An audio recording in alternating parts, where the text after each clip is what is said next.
नमस्कार दोस्तों। आज रॉयल चैलेंजर्स बेंगलुरु और लखनऊ सुपर गियांट्स के बीच एक ऐतिहासिक मुकाबला खेला गया।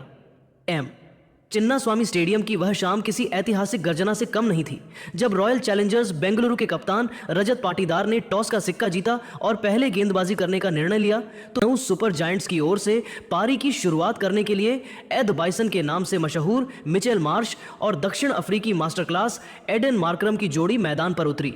पारी का पहला ओवर लेकर आए स्विंग के बेताज बादशाह भुवनेश्वर कुमार। भुवी ने अपनी सटीक लाइन से पहले ही बल्लेबाजों को आगाह कर दिया था। ओवर की दूसरी ही गेंद पर उन्होंने मार्श को अपनी आउट स्विंगर से चकमा दिया। गेंद बल्ले का बाहरी किनारा लेकर पहली स्लिप में खड़े देवदत्त पडिक्कल के पास से सनसनाती हुई निकल गई। पडिक्कल ने हवा में गोता तो लगाया, लेकिन गेंद उनके हाथों को चूमती हुई सीमा रेखा के बाहर 4 रनों के लिए चली गई। मार्श ने भले ही भाग्य के सहारे अपना खाता खोला हो, लेकिन उनके इरादे स्पष्ट थे। असली तबाही और रोमांच का मंजर तीसरे ओवर में देखने को मिला।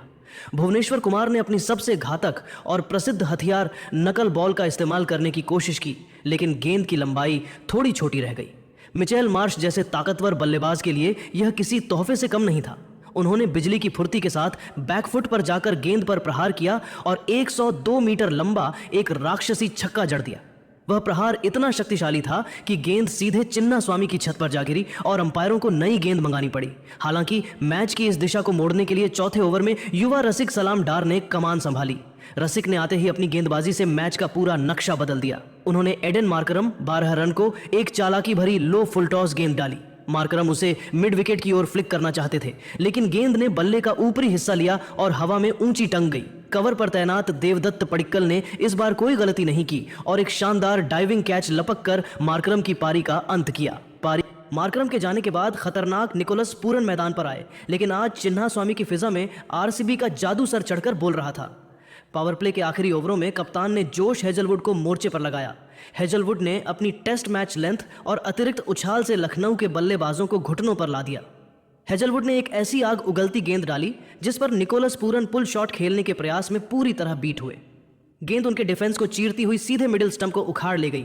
पूरन के मात्र 1 रन पर आउट होते ही लखनऊ का स्कोर 6.1 ओवर में 2 विकेट पर 45 रन हो चुका था और वे गहरे संकट के भंवर में फंसते नजर आ रहे थे। पूरे स्टेडियम में सन्नाटा था, जिसे तोड़ने की जिम्मेदारी अब युवा आयुष बदोनी के कंधों पर थी। बदोनी ने मैदान पर आते ही हेजलवुड की अगली गेंद पर एक नजाकत भरा और कड़क चौका जड़कर यह संदेश दे दिया कि लखनऊ अब भी हार मानने वाली नहीं है। यहां से बदोनी और मार्श के बीच एक महत्वपूर्ण साझेदारी की नींव पड़नी शुरू हुई, जिसने लखनऊ की लड़खड़ाती पारी को थोड़ा सहारा दिया। चिन्नास्वामी स्टेडियम की वह दोपहर अब उस मोड़ पर पहुंच चुकी थी जहां मैच की किस्मत का फैसला अक्सर स्पिनरों की उंगलियों से तय होता है। जैसे ही पावर प्ले समाप्त हुआ, आरसीबी के कप्तान ने गेंद अपने अनुभवी फिरकी जादूगरों कृणाल पांड्या और सुयश शर्मा के हाथों में सौंप दी। इन दोनों ने मिलकर लखनऊ की पारी के चारों ओर अपनी फिरकी का ऐसा अभेद्य और जटिल जाल बुना कि बल्लेबाजों के लिए एक एक रन बनाना दूभर हो गया। मैदान का शोर अब आरसीबी के गेंदबाजों के पक्ष में गर्जना कर रहा था। चिन्नास्वामी स्टेडियम की वह शाम अपनी पूरी रंगत में थी और बेंगलुरु का शोर जैसे बादलों को चीर रहा था। पारी का 8वां ओवर जब शुरू हुआ तो मैदान पर मौजूद हर शख्स को महसूस हो गया कि यह ओवर किसी सस्पेंस और एक्शन से भरी ब्लॉकबस्टर फिल्म के उतार चढ़ाव जैसा होने वाला है। एक तरफ थे अपनी फिरकी से दिग्गजों को नचाने वाले अनुभवी कृणाल पांड्या, तो दूसरी तरफ थे प्रचंड फॉर्म में चल रहे और गेंद को खिलौना समझने वाले एड बाइसन मिचेल मार्श। मार्श ने कृणाल की पहली ही कुछ गेंदों पर अपना खूंखार और आक्रामक रुख अपना लिया। उन्होंने एक ही जगह खड़े होकर गेंद को लॉन्ग ऑन के ऊपर से एक भीमकाय फ्लैट छक्का जड़ा और अगली ही गेंद पर एक्स्ट्रा कवर की दिशा में एक करारा और गोली की रफ्तार वाला चौका निकालकर आरसीबी के खेमे में हलचल और खलबली मचा दी। स्टेडियम के एक हिस्से में आरसीबी के प्रशंसकों के बीच सन्नाटा छाने लगा था, क्योंकि मार्श अकेले दम पर लखनऊ को रेस में आगे ले जा रहे थे। लेकिन कृणाल पांड्या जैसे मंझे हुए खिलाड़ी इतनी आसानी से हार मानने वालों में से नहीं थे। उन्होंने अपने चेहरे पर कोई शिकन नहीं आने दी और अपनी लाइन ऑफ लेंथ में बहुत ही सूक्ष्म, लगभग अदृश्य बदलाव किया। उन्होंने गति को थोड़ा कम किया और ऐसी शानदार वापसी की कि मार्श जैसे पावर हिटर को हाथ खोलने का अगला कोई भी मौका नहीं मिला। मैच की असली तबाही और इस पूरे मुकाबले का सबसे बड़ा निर्णायक मोड़ 10वें ओवर की 5वीं गेंद पर देखने को मिला। कृणाल पांड्या ने यहां अपनी सर्वश्रेष्ठ रणनीतिक चाल चली। उन्होंने अपनी पिछली कुछ गेंदों के विपरीत एक बहुत ही सटीक और तेज क्विकर डिलीवरी डाली। गेंद हवा को चीरते हुए बिजली की गति से अंदर की ओर आई। मिचेल मार्श 40 रन, जो अब तक चिन्ना स्वामी की पिच पर बड़ी ही सहजता और बेखौफ अंदाज में बल्लेबाजी कर रहे थे, इस बार गेंद की अप्रत्याशित रफ्तार और कोण से पूरी तरह चकमा खा गए। गेंद ने उनके बल्ले का अंदरूनी किनारा लिया और पलक झपकते ही सीधे मिडिल स्टंप में जा घुसी। मार्श का आउट होना लखनऊ सुपर जायंट्स के लिए किसी भयानक वज्रपात से कम नहीं था, क्योंकि वे एक ऐसी लय में थे जहां से मैच आरसीबी के हाथ से फिसलता हुआ दिख रहा था। जैसे ही गिल्लियां बिखरी, लखनऊ के डगआउट में मातम भरा सन्नाटा पसर गया और आरसीबी का खेमा खुशी से झूम उठा। लेकिन दोस्तों, चिन्ना स्वामी का ड्रामा और कृणाल पांड्या का जादू अभी खत्म नहीं हुआ था। 12वें ओवर की दूसरी गेंद पर कृणाल ने एक बार फिर साबित कर दिया कि क्यों उन्हें आईपीएल का एक चतुर खिलाड़ी माना जाता है। उन्होंने अब्दुल समद शून्य को अपनी जाल में फंसाने के लिए एक धीमी और ऊंची फ्लाइटेड गेंद डाली। समद इस गेंद के टर्न और गति के परिवर्तन को बिल्कुल भी समझ नहीं पाए। वे एक बड़ा शॉट खेलने की फिराक में थे, लेकिन गेंद ने उनके बल्ले का ऊपरी हिस्सा लिया और कवर की दिशा में एक कमजोर हवा में तैरता हुआ शॉट खेल बैठे। वहां आरसीबी के कप्तान रजत पाटीदार मुस्तैद खड़े थे, जिन्होंने बिना किसी गलती के एक आसान सा कैच लपक लिया। इसी के साथ कृणाल पांड्या ने आईपीएल इतिहास में अपने एक 100 विकेट पूरे करने का गौरव हासिल किया। यह उनके व्यक्तिगत करियर का एक ऐतिहासिक और भावुक पल था। पूरी आरसीबी की टीम ने मैदान के बीचों बीच उन्हें घेर लिया और इस महान उपलब्धि का जमकर जश्न मनाया। जब 12 ओवरों का खेल समाप्त हुआ तो चिन्ना स्वामी का विशाल स्कोरबोर्ड लखनऊ की संघर्षपूर्ण और चुनौतीपूर्ण स्थिति की गवाही दे रहा था। टीम का स्कोर मात्र 90/4 तक ही पहुंच सका था और रन रेट पर आरसीबी के गेंदबाजों का पूरा और कड़ा नियंत्रण था। अब क्रीज पर युवा सनसनी आयुष बदोनी 29 और नए बल्लेबाज मुकुल चौधरी 5 की जोड़ी मौजूद थी।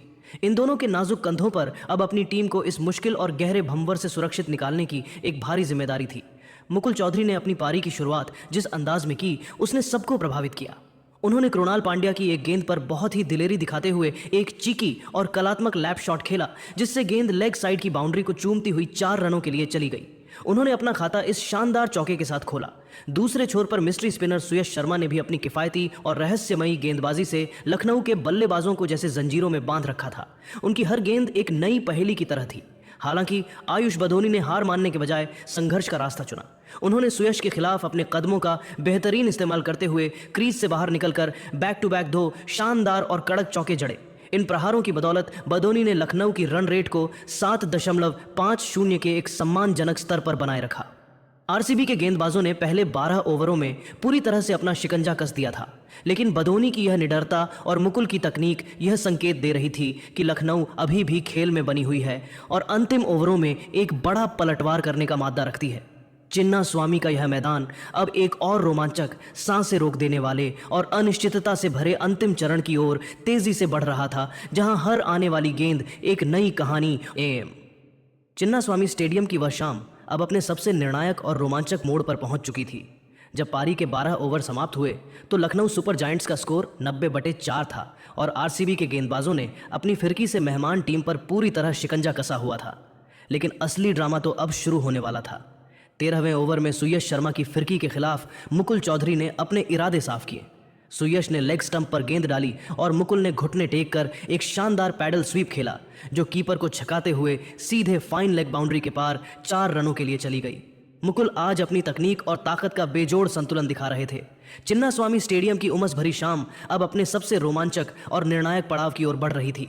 जैसे ही पारी का 14वां ओवर शुरू हुआ, आरसीबी के कप्तान रजत पाटीदार ने अपनी रणनीति बदलते हुए गेंद अपने सबसे अनुभवी स्पिनर कृणाल पांड्या के हाथों में सौंप दी। पाटीदार को उम्मीद थी कि कृणाल अपनी फिरकी से रनों की रफ्तार पर लगाम लगाएंगे, लेकिन युवा मुकुल चौधरी आज किसी और ही इरादे से मैदान पर उतरे थे। कृणाल ने जैसे ही मिडिल स्टंप पर गेंद को थोड़ा हवा में तैरता हुआ फ्लाइटेड छोड़ा, मुकुल ने पलक झपकते ही क्रीज से बाहर निकलकर अपनी कलाइयों के जबरदस्त जादू का इस्तेमाल किया और गेंद को मिड विकेट बाउंड्री के ऊपर से एक भीमकाय और गगनचुंबी छक्के के लिए विदा कर दिया। इस प्रहार की गूंज इतनी तेज थी कि कुछ पलों के लिए आरसीबी के हजारों प्रशंसकों के बीच गहरा सन्नाटा पसर गया। मुकुल का आत्मविश्वास अब 7वें आसमान पर था। 15वें ओवर में जब रहस्यमयी लेग स्पिनर सुयश शर्मा आक्रमण पर आए तो मुकुल ने एक बार फिर अपना जलवा दिखाया। सुयश की एक तेज गुगली को भांपते हुए मुकुल ने घुटने टेके और एक शानदार स्वीप शॉट खेलते हुए गेंद को बाउंड्री के बाहर 4 रनों के लिए भेज दिया। लखनऊ की पारी अब तेजी से रफ्तार पकड़ रही थी और ऐसा लग रहा था कि वे 170 से 180 के स्कोर तक पहुंच जाएंगे। लेकिन तभी 16वें ओवर में रसिक सलाम डार ने वापसी का जोरदार बिगुल फूंक दिया। रसिक ने अपनी सबसे घातक और प्रसिद्ध धीमी गेंद स्लोअर 1 का जाल बुना, जिस पर फॉर्म में चल रहे आयुष बदोनी 38 रन पूरी तरह चकमा खा गए। बदोनी ने गेंद की गति को पढ़ने में भारी गलती की और शॉट खेलने के प्रयास में गेंद बल्ले का ऊपरी किनारा लेकर हवा में ऊंची टंग गई, जिसे विकेटकीपर जितेश शर्मा ने बड़ी ही एकाग्रता के साथ लपका। बदोनी का आउट होना लखनऊ के लिए 5वां बड़ा झटका था। मैच का सबसे बड़ा नाटकीय और सांसें रोक देने वाला मोड़ 17वें ओवर में आया, जब स्विंग के सुल्तान भुवनेश्वर कुमार अपने अंतिम स्पेल के लिए लौटे। क्रीज पर अब लखनऊ की आखिरी बड़ी उम्मीद और कप्तान ऋषभ पंत मौजूद थे। भुवी ने अपनी पहली ही गेंद पर एक सटीक वाइड यॉर्कर डाली, जिसे पंत ने थर्ड मैन की ओर स्लाइस करने की कोशिश की, लेकिन शॉट थर्ड मैन पर खड़े सुयश शर्मा ने अपनी बाईं ओर डाइव लगाने के बावजूद एक बेहद आसान सा कैच टपका दिया। पूरा स्टेडियम अवाक रह गया, लेकिन भुवी ने हिम्मत नहीं हारी। इसी ओवर की 5वीं गेंद पर उन्होंने एक चतुर लो फुल टॉस डाली, जिस पर पंत ने अपनी कलाइयों के प्रचंड जोर से मिड विकेट के ऊपर से एक शक्तिशाली शॉट खेला। गेंद हवा में तेजी से सीमा रेखा की ओर जा रही थी, लेकिन वहां बाउंड्री पर मुस्तैद फील्ड साल्ट ने चीते जैसी फुर्ती दिखाते हुए आगे की ओर लंबी डाइव लगाई और एक अविश्वसनीय हैरत अंगेज कैच लपक कर ऋषभ पंत एक के तूफान को शांत कर दिया। पूरा चिन्ना स्वामी स्टेडियम आरसीबी के नारों से कांप उठा। यहां से लखनऊ की पारी पूरी तरह से ताश के पत्तों की तरह चरमरा गई। 18वें ओवर में दुनिया के सबसे सटीक गेंदबाजों में से एक जोश हेजलवुड ने अपनी शॉर्ट गेंदों से बल्लेबाजों को बैकफुट पर धकेला। हालांकि जॉर्ज लिंडे ने उनकी एक गेंद पर एक बहुत ही चीकी और कलात्मक स्कूप शॉट के जरिए चौका बटोरकर अपनी टीम को थोड़ा सहारा दिया, लेकिन 19वां ओवर लखनऊ के लिए किसी प्रलयकारी विनाश से कम नहीं था। भुवनेश्वर कुमार ने अपनी जादुई यॉर्कर और अनुभव का ऐसा प्रदर्शन किया कि लखनऊ के बल्लेबाज सुन्न रह गए। भुवी ने पहले जॉर्ज लिंडे 7 को एक धीमी गेंद पर छकाया, जिसका कैच लॉन्ग ऑफ पर टिम डेविड ने बड्डी सफाई से पकड़ा। अगली ही गेंद पर भुवी ने भारत के दिग्गज तेज गेंदबाज मोहम्मद शमी को एक ऐसी सटीक और तेज यॉर्कर डाली कि शमी का डिफेंस पूरी तरह ध्वस्त हो गया और गेंद मिडिल स्टंप को उखाड़कर दूर ले गई। भुवी अब हैट्रिक पर थे और लखनऊ की टीम 8 विकेट गंवाकर संघर्ष कर रही थी। पारी का अंतिम ओवर एक बार फिर रसिक सलाम डार लेकर आए। मुकुल चौधरी ने पहली ही गेंद पर रसिक की गति को भांपा और उसे लॉन्ग ऑन के ऊपर से एक विशाल और गगनचुंबी छक्का जड़कर दर्शकों का मनोरंजन किया, लेकिन रसिक ने अगली ही गेंद पर वो वापसी की जिसने लखनऊ की उम्मीदों को मिट्टी में मिला दिया। उन्होंने एक आग उगलती सटीक यॉर्कर डाली, जिसने मुकुल चौधरी 39 के स्टंप्स बिखेर दिए और उनके जुझारू संघर्ष का अंत किया। ओवर की अंतिम गेंद पर रसिक ने आवेश खान को भी इसी अंदाज में बोल्ड कर लखनऊ की पूरी पारी को मात्र 146 रनों के स्कोर पर समेट दिया। लखनऊ सुपर जायंट्स ने अपने आखिरी 8 ओवरों में मात्र 56 रन जोड़कर अपने 6 बेशकीमती विकेट गंवा दी। रॉयल चैलेंजर्स बेंगलुरु के गेंदबाजों, विशेषकर भुवनेश्वर कुमार 3 विकेट और रसिक सलाम डार 4 विकेट ने चिन्ना स्वामी के सपाट मैदान पर अपनी सटीक गेंदबाजी का लोहा मनवाया। 147 रनों का यह छोटा लक्ष्य अब कागजों पर तो आरसीबी के लिए बेहद आसान लग रहा था, लेकिन चिन्ना स्वामी की फिजा में यह एहसास भी तैर रहा था कि लखनऊ के पास भी मोहम्मद शमी और आवेश खान जैसे विश्व स्तरीय गेंदबाज मौजूद हैं, जो इस छोटे से लक्ष्य को भी आरसीबी के लिए हिमालय जैसी बड़ी चुनौती बनाने का पूरा माद्दा रखते थे। पूरा स्टेडियम अब एक ऐतिहासिक रन चेज का गवाह बनने के लिए तैयार था।